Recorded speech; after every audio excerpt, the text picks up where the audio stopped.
अस्सलाम वालेकुम, मैं हूं रेहान तारिक और आप देख रहे हैं दस्तक। दुनिया इस वक्त एक ऐसे मोड़ पर खड़ी है जहां मशरिक़ वस्ता की हर नई कशीदगी महज इलाकाई बहरान ही नहीं बल्कि आलमी ताकतों के दरमियान सफारती, माशी और स्ट्रेटेजिक कशमकश में तब्दील हो चुकी है। ईरान के दरमियान बढ़ती हुई इसी कशीदगी ने न सिर्फ खलीजी खत्ते को गैर यकीनी सूरत हाल से दो चार कर दिया है, बल्कि इसके असरात अब वाशिंगटन और बीजिंग के ताल्लुकात तक भी पहुंचते दिखाई दे रहे हैं। यही वजह है कि अमरीकी सदर चीन के 3 रोज़ा दौरे पर एक ऐसे वक्त में पहुंचे हैं जब अमरीका ईरान के खिलाफ सख्त मौक़िफ़ अपनाए हुए है। आपने हुर्मुज़ में कशीदगी बढ़ रही है और आलमी मईशत एक नए दबाव का सामना कर रही है, लेकिन ट्रंप अब भी अपने जारहाना अंदाज को बरकरार रखते हुए मीडिया से अपनी ताज़ा गुफ्तगू में कह रहे हैं कि वो ईरान मामले पर चीनी सदर से बात करेंगे, लेकिन उन्हें किसी मदद की ज़रूरत नहीं। ईरान जौहरी हथियार हासिल, हम अच्छा सौदा कर रहे हैं, देखेंगे अभी आगे क्या होता है। अब बज़ाहिर ऐसा लग रहा है कि ट्रंप ये जाहिर करना चाहते हैं कि वो खत्ते में कशीदा सूरत हाल को खुद हल कर सकते हैं और उन्हें चीन की मदद दरकार नहीं, लेकिन ये हकीकत है कि मशरिक़ वस्ता की बदलती सूरत हाल पर चीन की नज़रें बहुत गहरी हैं और चीन मामले को सुलझाने के लिए अपना किरदार अदा कर रहा है। और अब ताज़ा इतलात के मुताबिक चीन ने आबनाए हुर्मुज़ खुलवाने पर जोर देते हुए पाकिस्तान से ईरान और अमरीका के दरमियान बढ़ती हुई कशीदगी कम कराने के लिए अपनी सिफारती कोशिशें मज़ीद तेज़ करने की दरख्वास्त कर दी है। और इस हवाले से नायब वज़ीर आज़म और वज़ीर ख़ारजा इसहाक़ डार की अपने चीनी हम मनसब से टेलीफोनिक गुफ्तगू भी हुई, जिसमें खत्ते की सूरत हाल और जारी तनाज़े पर तफसीली तबादला ख्याल किया गया। अब साफ ज़ाहिर हो रहा है कि बाकी दुनिया की तरह चीन भी पाकिस्तान को काबिल एतमाद सालिस के तौर पर देख रहा है। और दूसरी अहम बात, वो खित्ते में हर सूरत कशीदगी का खात्मा चाहता है, लेकिन अमरीका खित्ते में नफरत की लगाई गई आग को बुझने नहीं दे रहा।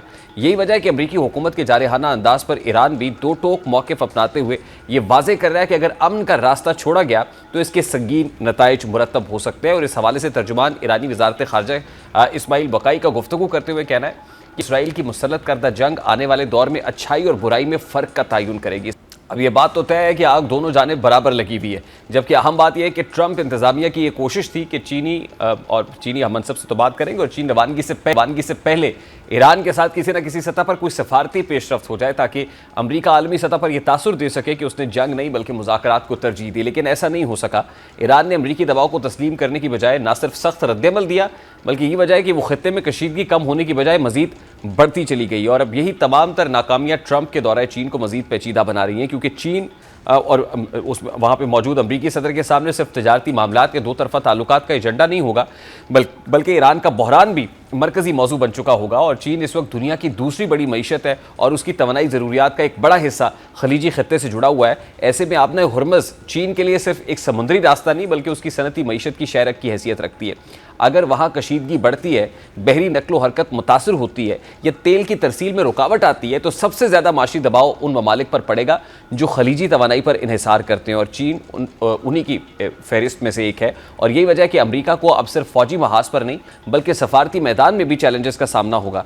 ट्रंप के लिए सबसे बड़ा चैलेंज ये होगा कि वो चीन को कैसे कायल करें कि ईरान के मामले पर अमरीका के साथ खड़ा होना उसके मफाद में है, क्योंकि बीजिंग की नज़र में मशरिक़ वस्ता में इस्तेहकाम नागुज़ीर ज़रूर है, लेकिन अमरीका की एकतरफा पॉलिसीज़ की हिमायत करना चीन की तरजीहात में किसी सूरत में शामिल नहीं है। जबकि दूसरी जानिब दिलचस्प बात यह है कि ट्रंप अपने दौरे के दौरान एक ख़ास बयानिया ज़रूर बनाने की कोशिश करेंगे।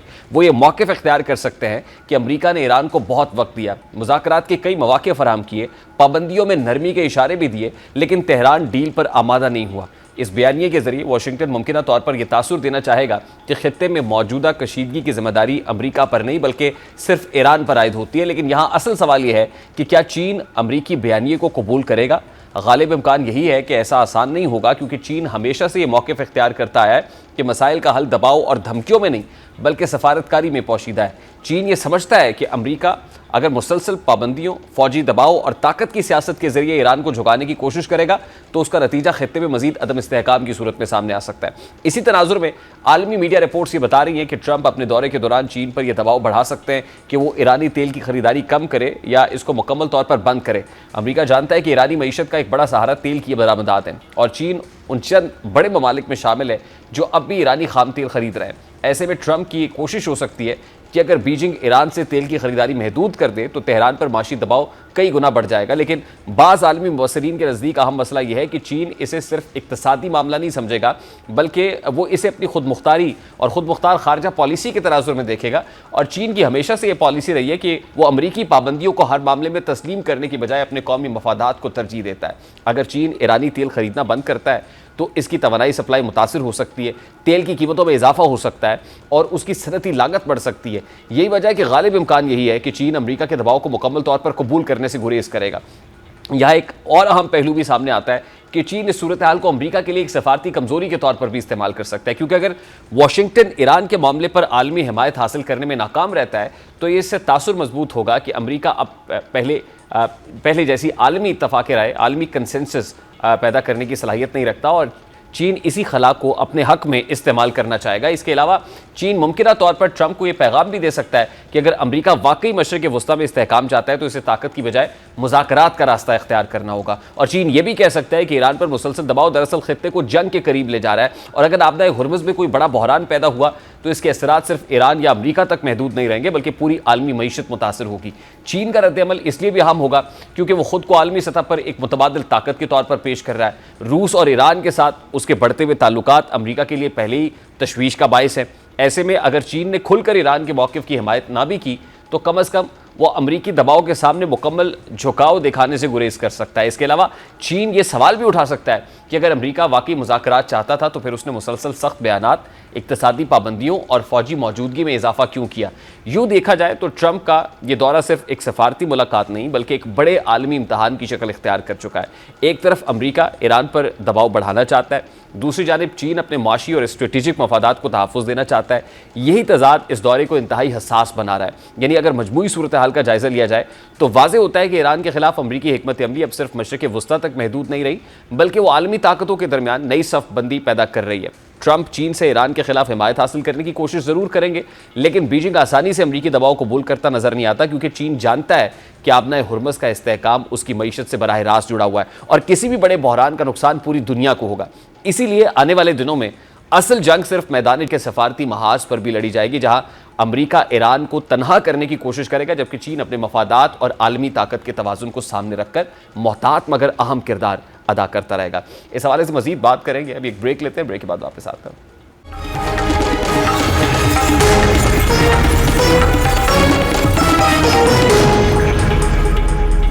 Welcome back. इस वक्त international relations expert doctor Irfan Ali Fani साहब ने हमें ज्वाइन किया है। अस्सलाम वालेकुम डॉक्टर साहब, बहुत बहुत शुक्रिया आपके वक्त के लिए।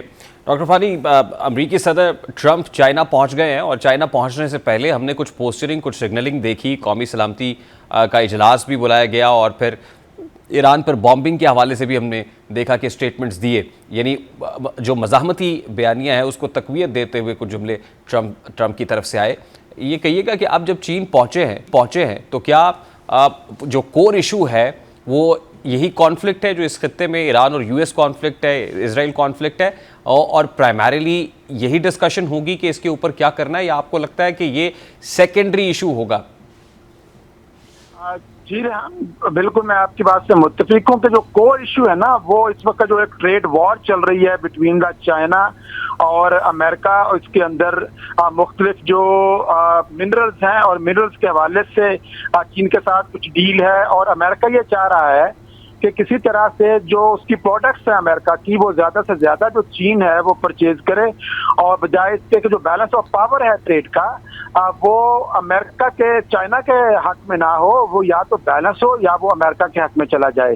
तो अमेरिकन एयरक्राफ्ट की जो परचेजिंग है वो चाइना की तरफ से होनी चाहिए और जो दीगर अर्थ जो क्रिटिकल अर्थ मिनरल्स हैं जो कि चाइना जिसके पास ज़्यादा हैं तो उसको भी उनके साथ वो एसोसिएट करने की कोशिश करेंगे। हाँ, साथ सेकेंडरी लेवल पे ये जो इस खित्ते का इशू है ईरान और जो जंग है अमेरिका और इजराइल की, ये मेरा ख्याल सेकेंडरी इशू के तौर पर रहेंगे क्योंकि आपको याद होगा कि ओबामा के दौर के अंदर उन्होंने G2 की बात की थी 2012 में कि दुनिया, और वो एक्सेप्ट कर रहे थे कि इस वक्त जो चाइना है वो दुनिया की दूसरी बड़ी ताकत है। तो ये दोनों जो ताकतें हैं दुनिया की वो आपस में मिलकर जो दुनिया का नया ग्लोबल ऑर्डर के अंदर जो ट्रांसफॉर्मेशन हो रही है उसमें ये जो दोनों बड़े ममालिक है ना ये अपना अपना कंट्रीब्यूशन करेंगे।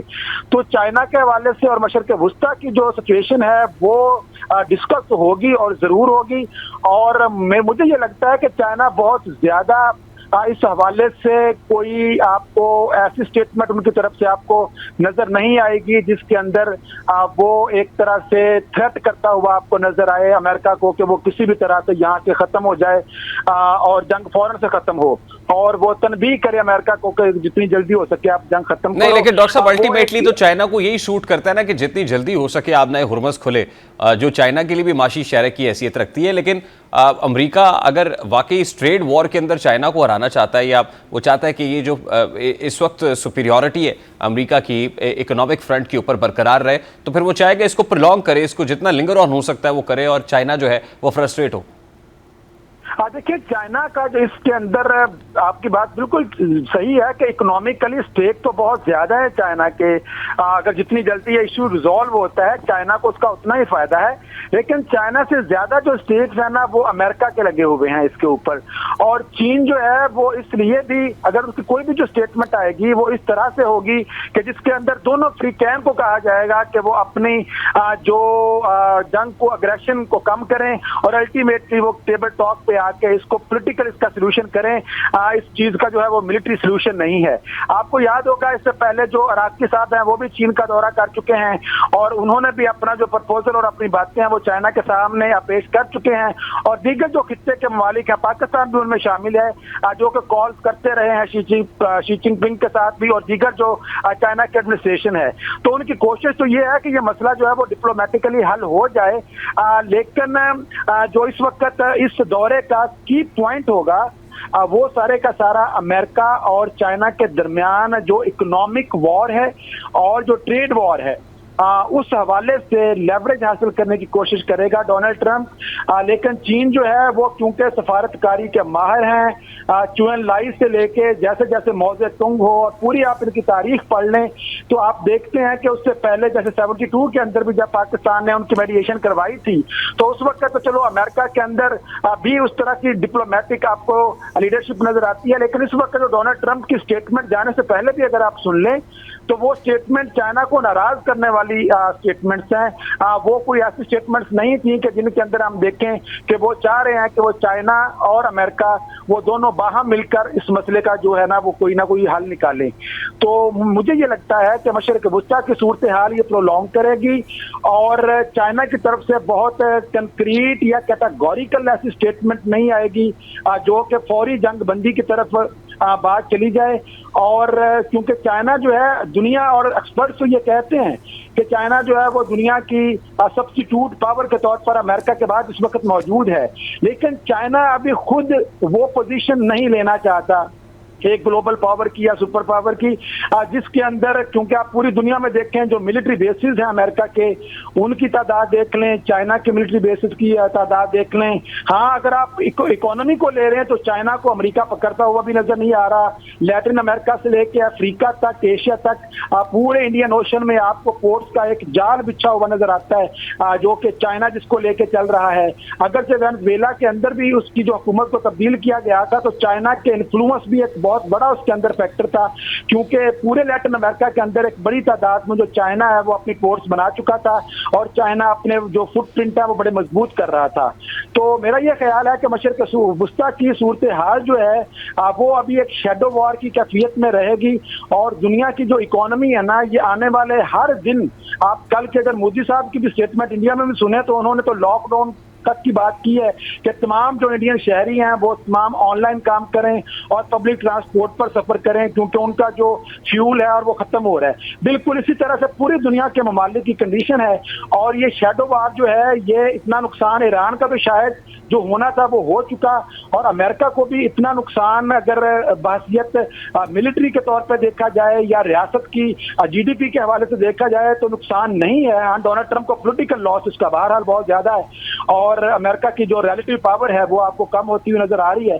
लेकिन दुनिया की जो इकोनॉमी है ना वो आप कह लें कि एक महीना का खुदा ना खासा ये चीज प्रोलॉन्ग कर जाती है तो सिचुएशन जो है वो बहुत ज्यादा गंभीर हो जाएगी पूरी दुनिया के लिए। तो कोशिश तो ये होनी चाहिए। तो इसका मतलब ये है कि स्ट्रेटेजिकली प्रेसिडेंट ट्रंप ये चाहते हैं कि ये नुकसान पहुंचे, जाहिर है उसमें चीन भी है और दीगर स्टेक होल्डर्स भी हैं, लेकिन आपने कहा कि जाहिर है पॉलिटिकल लॉस उनको हो रहा है। देखिए ना, तो इसका मतलब ये कि पॉलिटिकल लॉस को शायद वो अंडरमाइन कर रहे हैं कि चीन निकलने से पहले वो ये कहते हैं कि हमें चीन की कोई ख़ास मदद नहीं चाहिए ईरान को कन्विंस करने के लिए या ईरान के साथ मुआहदे के लिए। तो इसका मतलब तो ये है कि वो ही doesn't seem to be in a hurry. इसमें रेहान असल में जो तीसरा वेरिएबल है ना वो बड़ा इंपॉर्टेंट है। डोनाल्ड ट्रंप तो अभी चाहता है कि मैं किसी तरह से जंग से निकल जाऊं, लेकिन बात यह है कि जो इजराइल है जिसने ये जंग शुरू की थी और उसकी कोशिश ये थी कि मैं किसी तरह से इनको इंगेज करूं अमेरिका और ईरान को, और जब ये ड्रैग ऑन हो जाएगा अमेरिका इस सारी सिचुएशन में, तो मैं बड़े आराम से जो मेरा मतम नजर है इस खित्ते में लेके एक्सपेंशन का, लेबनान के ऊपर एक्सपैंड करने का, इधर से वेस्ट बैंक है उधर से गाजा है, तो आप देखते हैं कि अब ये जंग इजराइल और ईरान की जंग को लोग डिस्कस नहीं कर रहे। अब दुनिया अमेरिका और ईरान की वॉर के तौर पर और इनके दरमियान डील को ज्यादा डिस्कस किया जा रहा है, और इजराइल बड़े आराम से आपको लेबनान सेंट्रल बैरूत पे भी अटैक करता हुआ नजर आ रहा है, वेस्ट बैंक पे भी एक्सपेंड करता हुआ। तो इजराइल भी ये कतई नहीं चाहता कि ये जंग जो है ये प्रोलॉन्ग करे। मुझे ये लगता है कि एक महीना जो है ना मजीद, जब तक इस दुनिया का जो करंट सिचुएशन तक नहीं ना पहुंचेगी इकोनॉमी कि अब ये बिल्कुल जो दुनिया ये कोलैप्स होने वाली है, तब तक अमेरिका जो है वो इजराइल को शटअप कॉल देगा नहीं। अभी तक जो बातें हो रही हैं अमेरिका और इजरायली एडमिनिस्ट्रेशन के दरमियान वो इशारों कनायों के अंदर तो हो रही हैं, और उसके अंदर वो उनको पैगाम देते हुए नजर आते हैं कि इजराइल, जैसे जेडी वैंस ने भी उनको फोन के ऊपर डांटा था, यार कहाँ तुमने हमें फंसा दिया है, और डोनाल्ड ट्रंप ने भी ये कहा था कि देखें ये हमारा मसला है, इजराइल का इससे कोई लेना देना अब नहीं है। तो मुझे ये लगता है कि इजराइल ये चाहता है कि ये प्रोलॉन्ग करे, और डोनाल्ड ट्रंप भी ये चाहता है कि ये बंद हो जाए, लेकिन डोनाल्ड ट्रंप के हाथ और पांव बंधे हुए हैं इजरायली लॉबी की वजह से जो इस वक्त अमेरिका के अंदर मौजूद है। ठीक है, तो ये वो सारी की सारी इस वक्त सिचुएशन है कि जो 1 महीना 2 महीने तक मुझे लगता है कि ये शैडो वॉर के तौर पर एक्शन रिएक्शन साइकिल चलेगा। दोनों जो अग्रेसर कंट्रीज हैं यहाँ पे इजराइल है, अमेरिका, और दूसरी तरफ जो मज़ाहमत ईरान कर रहा है इस सारे सिनारियो के अंदर, और इसका इम्पैक्ट जो है वो ग्लोबल इकोनॉमी के ऊपर जो है वो तो पड़ ही रहा है। लेकिन अगेन चाइना भी आपको इस दौरे के अंदर बहुत ज्यादा कैटेगोरिकल स्टांस लेता हुआ नजर नहीं आएगा कि भाई फौरन से ईरान को चाहिए कि वो इस जंग को बंद, या अमेरिका को चाहिए कि ये जंग को बंद कर दें। बहुत बहुत शुक्रिया, बहुत शुक्रिया। Finally Fani international relations expert हमारे साथ मौजूद थे। एक ब्रेक लेते हैं, ब्रेक के बाद वापस आते हैं।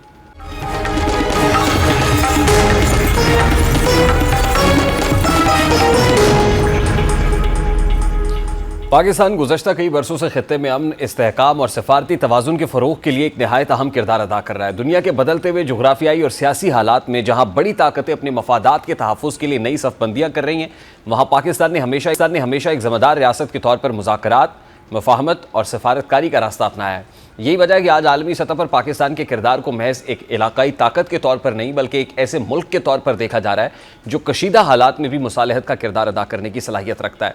अफ़गानिस्तान से लेकर मशरक़ वुस्ता तक पाकिस्तान ने हमेशा इस कोशिश को तरजीह दी कि तनाज़ात का हल जंग की बजाय बातचीत और सफारती रास्ते के ज़रिए से निकाला जाए।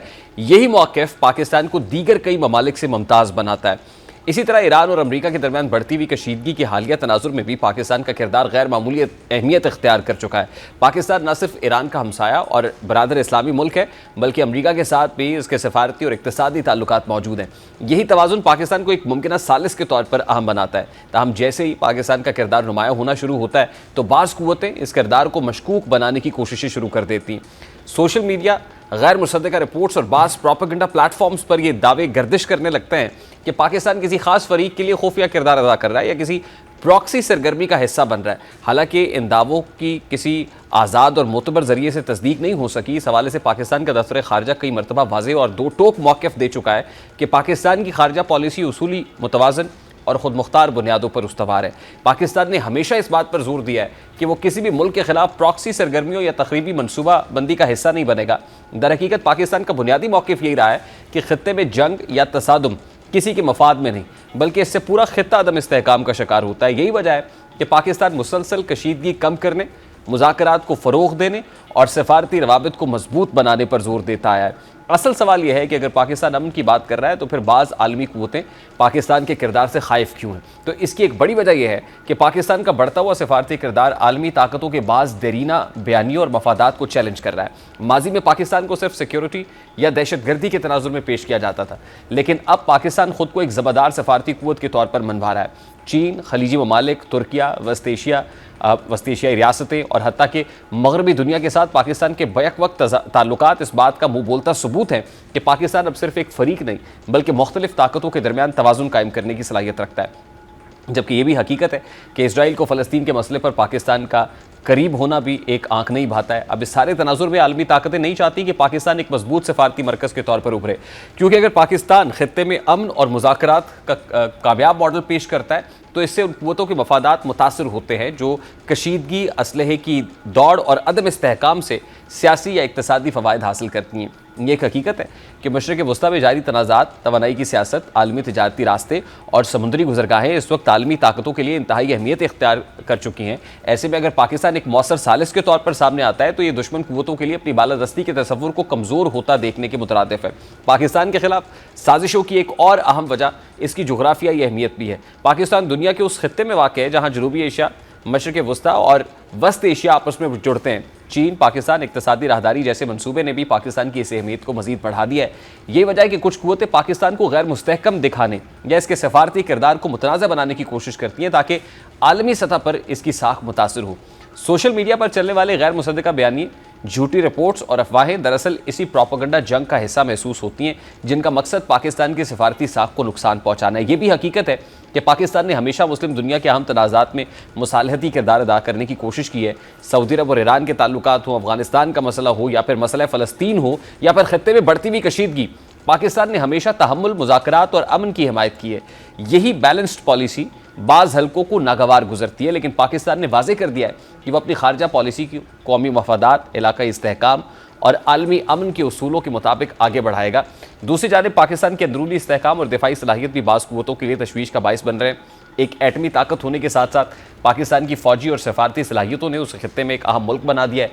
यही वजह है कि जब भी पाकिस्तान आलमी सतह पर कोई मस्बत किरदार अदा करने की कोशिश करता है तो उसके खिलाफ मुख्तलिफ किस्म के नैरेटिव्स सामने लाए जाते हैं ताकि इसकी साख को नुकसान पहुँचाया जा सके। लेकिन हकीकत यह है कि आलमी बरादरी पाकिस्तान की कुर्बानियों, इसकी सफारती कोशिशों और खित्ते में अमन के लिए इसके किरदार से बखूबी आगाह है। और ख़ास तौर पर ईरान और अमरीका के दरमियान मौजूद कशीदगी के माहौल में पाकिस्तान की ज़िम्मेदारी मज़ीद बढ़ जाती है। पाकिस्तान न सिर्फ ये चाहता है कि खित्ता किसी नई जंग से महफूज रहे, बल्कि ये भी ज़रूरी समझता है कि आपना हुर्मज़ जैसे अहम आलमी तिजारती रास्ते खुले रहें, क्योंकि उनकी बंदिश आलमी मईशत पर मनफी असरात मुरतब कर सकती है। पाकिस्तान का यही मौक़िफ़ इसे एक ज़िम्मेदार और संजीदा रियासत के तौर पर पेश करता है।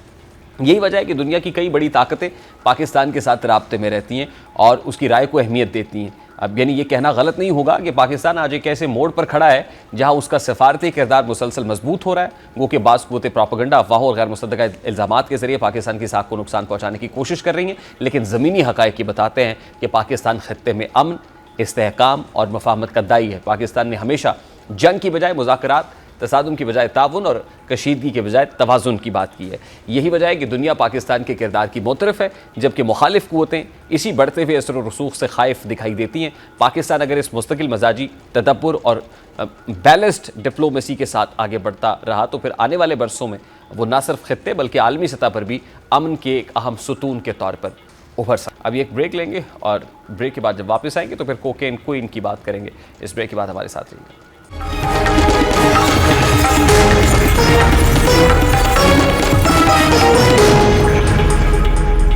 कराची में गिरफ्तार होने वाली मुबैना मनशियात फरोश अनमोल उर्फ पिंकी का केस अब सिर्फ एक जराइम पेशा खातून की गिरफ्तारी तक महदूद नहीं रहा, बल्कि ये पूरा मामला हमारे तफ्तीशी निज़ाम, पुलिस कल्चर, मुबैना सरपरस्ती और जराइम के मुनज़्ज़म नेटवर्क की एक वाज़ेह तस्वीर बनता चला जा रहा है। इब्तदा में ये केस सिर्फ मनशियात और असलहा बरामदगी तक महदूद दिखाई देता था, लेकिन जैसे जैसे तहकीकात आगे बढ़ रही हैं वैसे वैसे इसके नए और ख़तरनाक पहलू सामने आ रहे हैं। अब जैसा कि अदालत की जानिब से मुलजिमा का 3 रोज़ा जिस्मानी रिमांड मंजूर किए जाने के बाद पुलिस ये उम्मीद जाहिर कर रही है कि इस नेटवर्क के मज़ीद किरदारों तक रसाई हासिल करना मुमकिन हो सकेगा। जबकि दूसरी जानिब ये इत्तलात भी सामने आ रही हैं कि गिरफ्तार मुलजिमा को किसी वफाकी इदारे के हवाले किया जा सकता है, जो इस केस की हसासियत को जाहिर करता है। अब इस केस का सबसे अहम और सबसे ज़्यादा ज़ेर बहस आने वाला पहलू मुलजिमा की अदालत में पेशी का था। आमतौर पर जब किसी मुलजिम को अदालत में पेश किया जाता है तो इसके चेहरे पर खौफ, हाथों में हथकड़ियाँ और सिक्योरिटी एहलकारों का सख्त रवैया दिखाई देता है। लेकिन अनमोल पिंकी की पेशी तो सारा मंजर ही तब्दील करती हुई दिखाई दे रही थी। आंखों पर काला चश्मा, चेहरे पर स्टाइलिश मास्क, हाथों में हथकड़ी की बजाय मिनरल वाटर की बोतल और इर्द गिर्द पुलिस एहलकारों का ऐसा हिसार जैसे किसी वीआईपी शख्सियत को प्रोटोकॉल दिया जा रहा हो।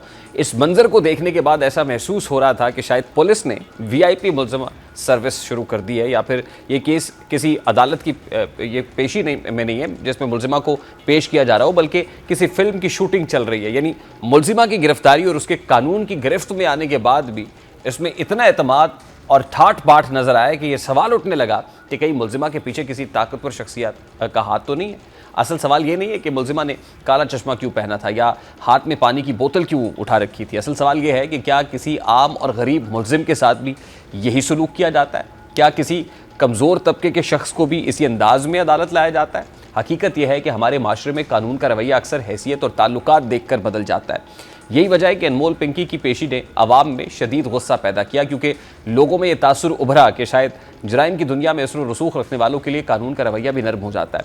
यही वजह थी कि एडिशनल IG कराची को फौरी नोटिस लेना पड़ा, जिसके नतीजे में SHO गार्डन हनीफ सियाल, SIO जफ़र इकबाल और IO सईद अहमद की मअतली दरअसल उस अवामी रद्द-ए-अमल का नतीजा थी जो पुलिस पर शदीद तनकीद की सूरत में सामने आया। आला हुकाम को यह एहसास हो गया था कि अगर फौरी कार्रवाई ना की गई तो ये तासुर मज़ीद मजबूत हो जाएगा कि शायद मुलजिमा को गैर मामूली सहूलतें फराहम की जा रही थी। इसीलिए ना सिर्फ अफसरान को मुअत्तल किया गया बल्कि गार्डन पुलिस स्टेशन में नस्ब CCTV कैमरों की फुटेज चेक करने का भी फैसला किया गया, ताकि ये मालूम किया जा सके कि मुलजिमा के साथ अंदरूनी थाना क्या तर्ज अमल इख्तियार किया गया। अब इस केस का एक अहम पहलू ये भी सामने आया कि अनमोल पिंकी का नाम पहले भी 2022 के मनशियात केस में सामने आ चुका है। उस वक्त उसके भाई रियाज बलोच ने गिरफ्तारी के बाद बहन के किरदार से मुतल्लिक अहम इंकशाफात किए थे।